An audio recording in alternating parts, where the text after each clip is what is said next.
परमेश्वर पिता और पुत्र और पवित्र आत्मा के नाम से आमीन। मैं यहोवा परमेश्वर पिता को धन्यवाद देता हूँ इस समय के लिए जो अपने चरणों में आने का सौभाग्य दिया।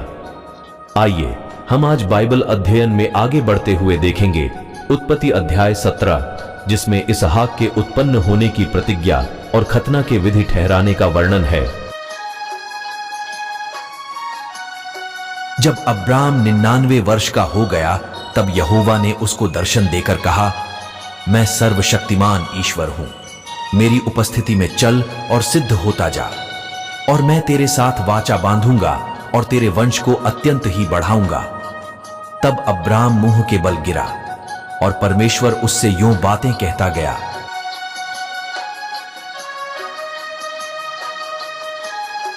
देख, मेरी वाचा तेरे साथ बंधी रहेगी, इसलिए तू जातियों के समूह का मूल पिता हो जाएगा।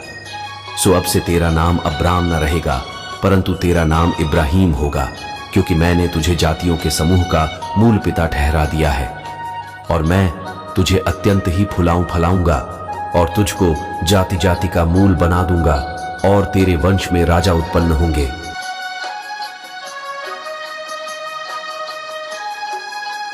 और मैं तेरे साथ और तेरे पश्चात पीढ़ी पीढ़ी तक तेरे वंश के साथ भी इस आशय की युग युग की वाचा बांधता हूं कि मैं तेरा और तेरे पश्चात तेरे वंश का भी परमेश्वर रहूंगा।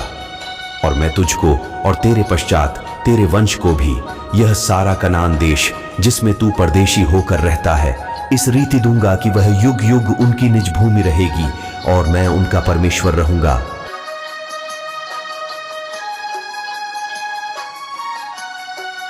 फिर परमेश्वर ने इब्राहिम से कहा, तू भी मेरे साथ बांधी हुई वाचा का पालन करना, तू और तेरे पश्चात तेरा वंश भी अपनी अपनी पीढ़ी में उसका पालन करे।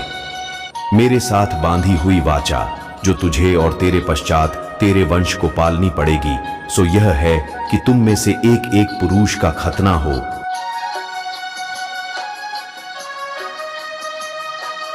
तुम अपनी अपनी खलड़ी का खतना करा लेना। जो वाचा मेरे और तुम्हारे बीच में है उसका यही चिन्ह होगा। पीढ़ी पीढ़ी में केवल तेरे वंश ही के लोग नहीं, पर जो तेरे घर में उत्पन्न हो वह परदेशियों को रुपा देकर मोल लिए जाए। ऐसे सब पुरुष भी जब 8 दिन के हो जाएं, तब उनका खतना किया जाए।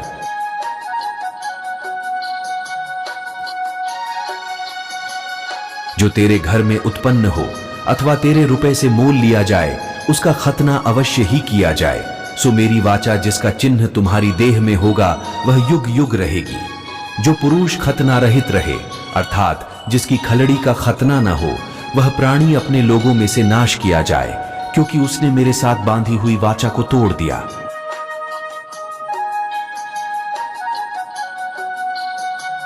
फिर परमेश्वर ने इब्राहिम से कहा, तेरी जो पत्नी सारै है उसको तू अब सारै न कहना, उसका नाम सारा होगा। और मैं उसको आशीष दूंगा और तुझको उसके द्वारा एक पुत्र दूंगा, और मैं उसको ऐसी आशीष दूंगा कि वह जाति जाति की मूल माता हो जाएगी, और उसके वंश में राज्य राज्य के राजा उत्पन्न होंगे।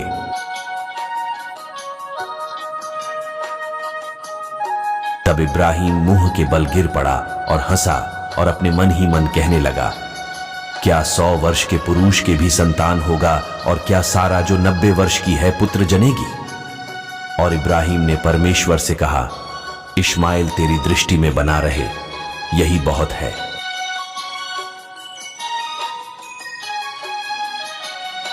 तब परमेश्वर ने कहा, निश्चय तेरी पत्नी सारा के तुझसे एक पुत्र उत्पन्न होगा, और तू उसका नाम इसहाक रखना, और मैं उसके साथ ऐसी वाचा बांधूंगा जो उसके पश्चात उसके वंश के लिए युग युग की वाचा होगी। और इश्माएल के विषय में भी मैंने तेरी सुनी है, मैं उसको भी आशीष दूंगा और उसे फुलाऊंगा और अत्यंत ही बढ़ा दूंगा। उससे 12 प्रधान उत्पन्न होंगे, और मैं उससे एक बड़ी जाति बनाऊंगा। परंतु मैं अपनी वाचा इसहाक ही के साथ बांधूंगा, जो सारा से अगले वर्ष के इसी नियुक्त समय में उत्पन्न होगा। तब परमेश्वर ने इब्राहिम से बातें करनी बंद की और उसके पास से ऊपर चढ़ गया।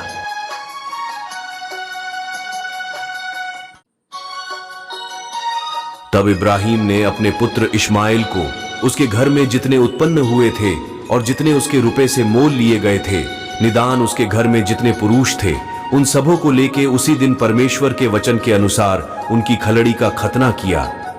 जब इब्राहिम की खलड़ी का खतना हुआ तब वह 99 वर्ष का था।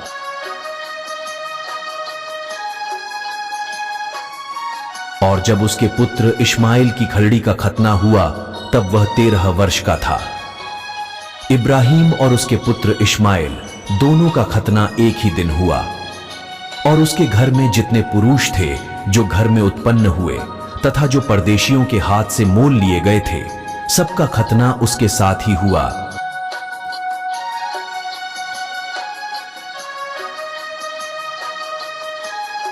धन्यवाद यहोवा परमेश्वर, आप सबों को आशीष देवे।